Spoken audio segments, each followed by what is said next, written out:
వైఎస్ఆర్సీపీ మాజీ MLA చివరెడ్డిపై POCSO కేసులో కొత్త ట్విస్ట్ వచ్చింది. బాలికపై అత్యాచారం అంటూ అసత్య ప్రచారం చేశారని మాజీ ఎమ్మెల్యే చివరెడ్డిపై ఫోక్సో కేసు, అలాగే ఎస్సీ ఎస్టీ 11 రకాల సెక్షన్ల కింద కేసులు నమోదు చేశారు. ఇక నారాయణస్వామి, భూమన కరుణాకర్ రెడ్డి సమక్షంలో బాలిక తల్లిదండ్రులు సమావేశమయ్యారు. ఈ నేపథ్యంలో తాను ఎవరిపైనా పోలీసులకు ఫిర్యాదు చేయలేదని, తమ కుటుంబాన్ని పరామర్శించిన చివరెడ్డిపై కేసు ఎందుకు పెడతానంటూ బాలిక తండ్రి రమణ స్పష్టం చేశారు. అసత్య ప్రచారం జరిగిందంటూ పోలీసులే తనతో సంతకం పెట్టించుకున్నారని బాలిక తండ్రి కుండలు బద్దలు కొట్టారు. ఇక ఈ నేపథ్యంలో వైఎస్ఆర్సీపీ నేతలు లీగల్గా వెళ్లేందుకు సిద్ధమవుతున్నారు.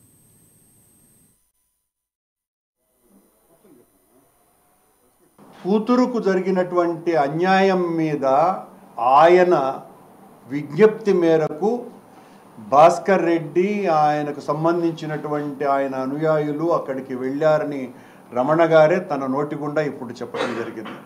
ఇక్కడ భాస్కర్ రెడ్డికి తానే పరిగెత్తుకు వెళ్ళి అక్కడ ఏదో జరిగింది అని, ఆయన ఏదో తప్పుడు ఆరోపణలు చేసినట్టుగా వచ్చినటువంటిదంతా కూడా అభూత కల్పన అని చాలా స్పష్టంగా తేలిపోయింది. దీనికి సంబంధించిన విషయాలు ఏదైనా వచ్చుంటే బయటికి అది తెలుగుదేశం పార్టీ అనుకూలమైనటువంటి పత్రికలలో వచ్చినటువంటి వార్తలన్నీ కూడా పనిగట్టుకొని వైఎస్ఆర్ కాంగ్రెస్ పార్టీ నాయకుల మీద ఈ రకమైనటువంటి తప్పుడు ఆరోపణలతో కేసులు, అది కూడా POCSO case, SC ST case, అంతకంటే దారుణంగా అదనంగా మరొక 11 కేసులు, ఈ రకంగా వ్యక్తుల్ని, వ్యవస్థల్ని భయభ్రాంతుల్ని చేసే విధంగా ప్రవర్తించటం అన్నది తెలుగుదేశం కూటమి ప్రభుత్వానికి ఏమాత్రం కూడా చెల్లదు.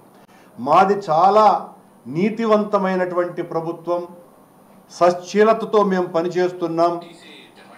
తప్పు చేసిన వాళ్ళని ఎవరిని వదలమని నిత్యం చెప్పేటువంటి ముఖ్యమంత్రి గారు ఇప్పుడు తప్పు చేసిన వాళ్ళ మీద మీరు శిక్షిస్తున్నారా, అసలు ఏ తప్పు చేయని వాళ్ళ మీద శిక్షిస్తున్నారా అన్నది చాలా తేటతెల్లమైపోయింది. దీనివలన ఈ రోజున రమణ గారు చెప్పేదాని ప్రకారం అయితే నేను అసలు కేసే పెట్టలేదు, నాకు ఏం పెట్టినారో కూడా తెలియదు, నా చేత మీ దగ్గరికి వచ్చి మీడియా వాళ్ళు గుచ్చిగుచ్చి అడుగుతారు కాబట్టి నువ్వు సంతకం పెట్టిడానని సంతకం తీసుకున్నటువంటి వ్యక్తులు పోలీసు వాళ్ళు ఆయనకి జరిగిన విషయాలు కొంత నాకు చెప్పడం జరిగింది.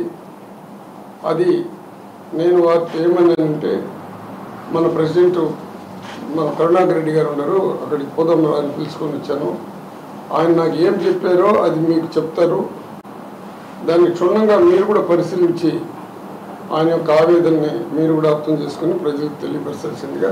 ఆయనకి జరిగిన రమణ ఈ మాదిరి ఆడపాప విషయం కదా చూసుకొని మాట్లాడంటే కూడా లేదులన్నా, ఆ పాపకు తగిన దెబ్బలు అవన్నీ చూసి నేను బాధపడి అన్న లేదులన్నా ఏమి ఇబ్బంది అయినా పర్వాలేదు కానీ వాడికి ఇట్లా చేసిన వాడికి మాత్రం శిక్ష పడాలి అని నేను అన్నతో కూడా చెప్పినాను. అన్న మీద కేసు కానీ నేను అటువంటి ఏమి పెట్టలేదు, కేసు పెట్టాల్సిన అవసరం లేదు. మా కోసం చూసేదానికి వచ్చి మేము ఫోన్ చేసి రమ్మని మళ్ళీ ఆయన మీద కేసు ఎందుకు పెడతాము? పాపం కదా అది మాకు, మేము ఎందుకు పెడతాము కేసు? ఊర్లో వాళ్ళందరూ మాకు వాడికి చూసేదానికి వచ్చినారు. ఏదో బిడ్డకి ఏదో జరిగిందంటే ఊర్లో వాళ్ళందరూ చూసేదానికి వచ్చినారు. వాళ్ళ మీద అందరి మీద కేసులు పెట్టారు అని ఇప్పుడు తెలిసింది. అందుకే నేను వచ్చి అక్కడ చెప్పడం జరుగుతుంది.